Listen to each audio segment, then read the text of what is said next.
welcome back. It's always a pleasure to be here with you. This is actually my third or fourth attempt to do this intro because each time there's just been too much wind, making it impossible. It's been a bit of a funny month in that regard, but I do have some gorgeous, sweet little creatures to show you in this episode. It's been a funny month with the vlog. Two reasons. One is that I was away for some of the month on a work trip, a rather fabulous work trip actually, and the other is the wind. It's wild out here sometimes, absolutely wild, and there's nothing I can do other than embrace it and enjoy it, but it does restrict the ideal filming situations sometimes. Anyway, so I'll bring it all together and show you what's happened. One of those intros I did for you, even though I couldn't use the footage because of the wind, I actually had a lovely interaction with a deer, so it wasn't in vain. I had my camera and tripod with me to record this intro, but I couldn't use it, but I also had my phone in my back pocket, and a deer was really close, and it doesn't look that close or that clear on the footage, but it was, because the deer, normally they're flighty. As soon as they see us, they're gone, and I can sort of see one run out of the bush into the other side of the bush, and the whole interaction will be 4 seconds, and it's covered like hundreds of meters. It's like, was that a deer? So in this case, the deer just stood, and yeah, it was just one of those many incredibly beautiful moments. Like when I walk outside and there's 8 kangaroos just outside the fence, and there's so many moments that aren't captured on film, but I'm really delighted to be able to share some of the moments that are captured on film with you. So I'll get on with it now, and welcome back, and as always, it is beautiful to be here with you. This brilliant sunset was captured on my phone as I walked between the office and the house. It was a windy night, so I hadn't intended filming, but once I saw it, I figured that even a glimpse shared is better than nothing. This is what I mentioned in an earlier episode, how I love how exposed I am to nature by living between 2 buildings. Look at those colours. Even with the average sunsets out here though, there's no denying they are still a delight for the senses and a gift of beauty absorbed by my very grateful heart. It was the sky that first called me here, and I never tire of it. Sunset, sunrise, cloudy day or sunny.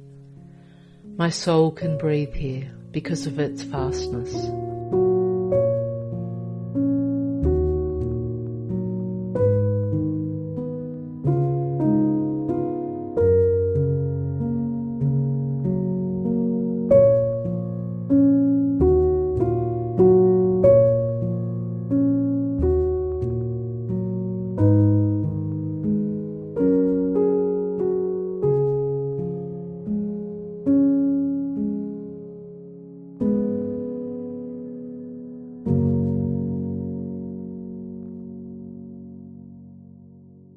The trees have put their roots down and are growing.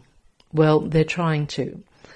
A very determined something, a kangaroo I imagine, though it could have been a deer, pulled off the very secure wind guards a few times. It was time to get serious, so I painted them all with olive oil mixed with a good dose of chili powder.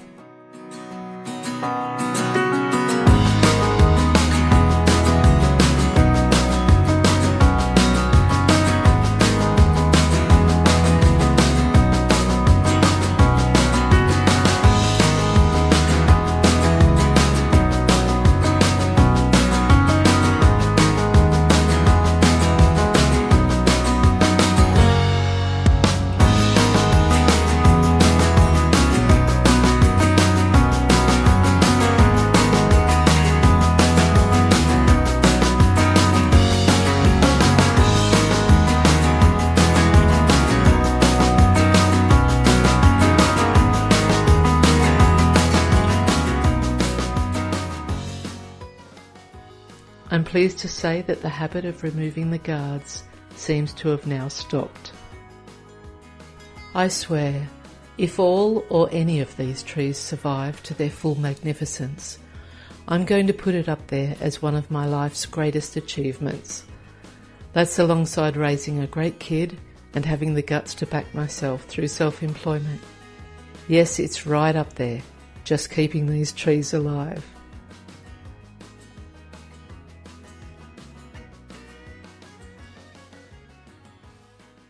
The bird bath hasn't been as active this month, despite the heat. Some of the regulars are still there, making the most of the cooling waters and reminding me of the joy this little ecosystem creates.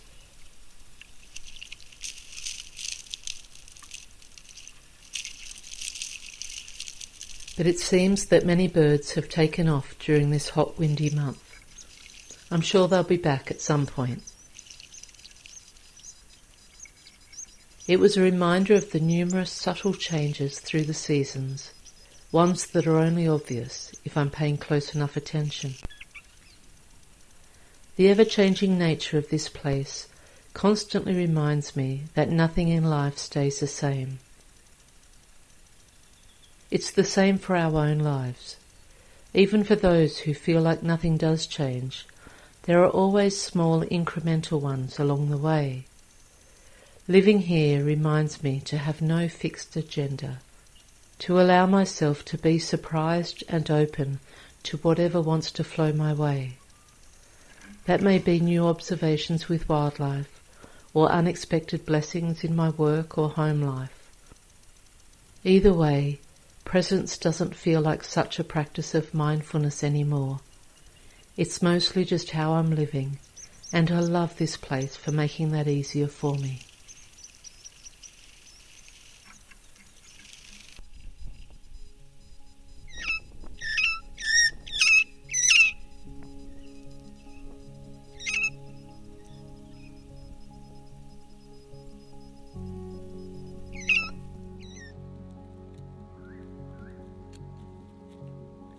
Flowers are blooming happily, so is their gardener. My favourite task with the garden is trimming off the dead flowers to support the new ones to grow. I now understand why some hairdressers get a bit scissor happy. It's a great feeling to chop away.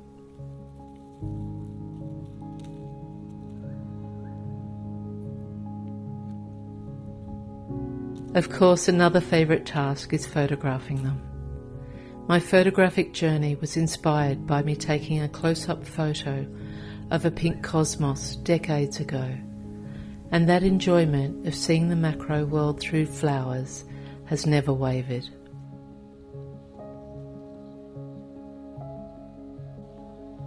Even without chopping off dead flowers or being in amongst them with my camera, just having all the colours blooming is delightful.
The house frame is up next door.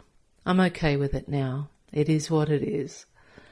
But with the frame up, some gaps in my tree planting have been revealed. So we've laid out places for another 4, which will likely get planted next month. I'm still deciding on which ones.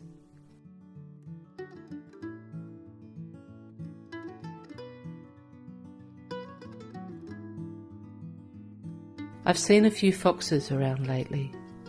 They're not that easy to capture clearly on film, but they're definitely about. I've since discovered why. Even though these little rabbits dig up the land with burrows galore, and they're an invasive species, I can't help but cheer for them when it comes down to the hunger of the fox or their life.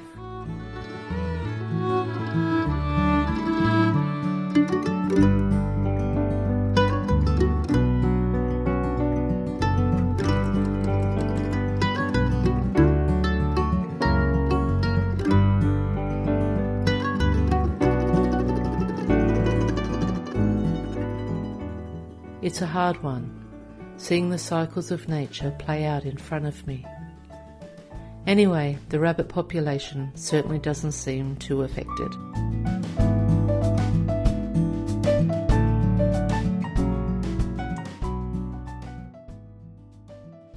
My dam is just about dry from the long hot summer.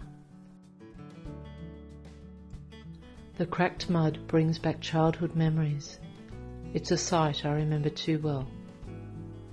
It has always been my intention to expand the dam and put an island in the middle to attract ducks and keep them safe from foxes. But it was way down in my priorities, budget-wise. Now my hand has sort of been forced, as the best time to give a dam a huge clean out is when it's dry. So I have someone coming to quote me on the whole thing soon. We'll see how it all turns out.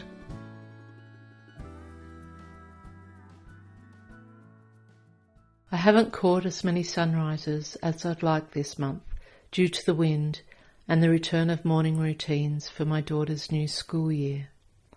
I'll get back to them once we've found our groove properly again. But I've certainly enjoyed life at sunset. I love that the routine here at that time is wildlife coming out to feed. I sometimes think about peak hour happening in the cities at the same time, and my whole nervous system gives a sigh of relief that this is where I am. I knew that other life once, but thousands of small choices and steps, as well as a few large decisions and actions, brought me to this instead. I love the gentleness and surprise of this time of day, especially after the heat, when the summer night offers reprieve and welcome.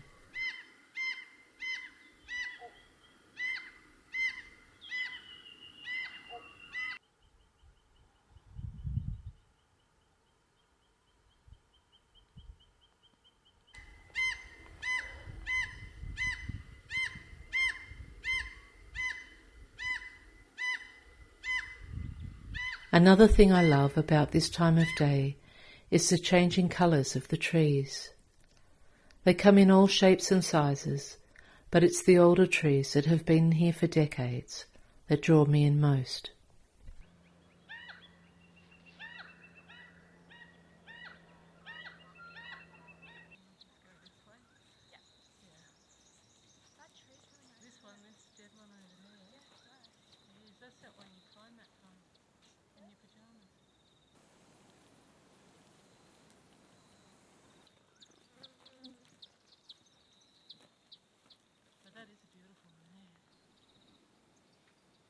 The house has weathered the summer well.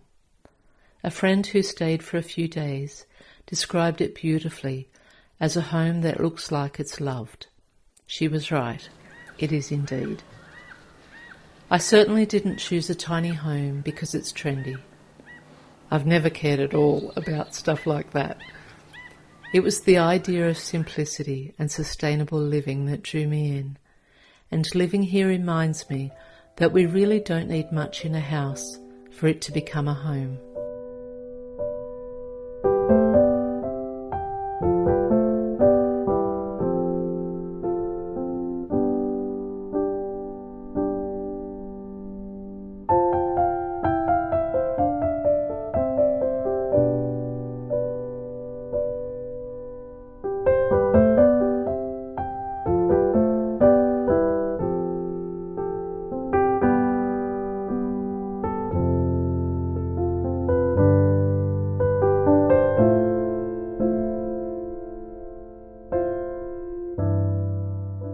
I spotted this leaf insect on the veggie pod, one insect amongst the hundreds I see. The ants, especially, often have me fascinated. We have a number of these mounds dotted across the paddocks, where whole worlds of them exist. I look at them all working together and marching back and forth so often that their thousands of feet have worn paths in the grass. I can't imagine how many tiny footsteps it took to do so. Some of the mounds have paths going in a few directions, but at the end of the day, all roads lead to home.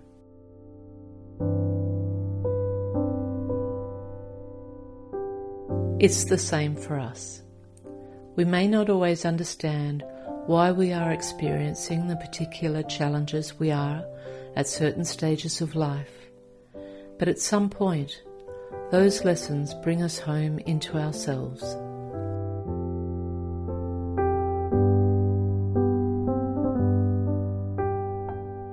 They return us to our own wisdom when we realise that the only one who can ever save us is ourselves.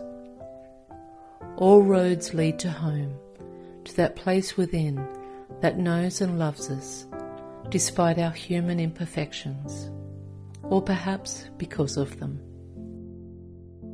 None of us are meant to be perfect, but if we can be brave and trust where the roads we stumble upon are leading, they will lead us home in one way or another.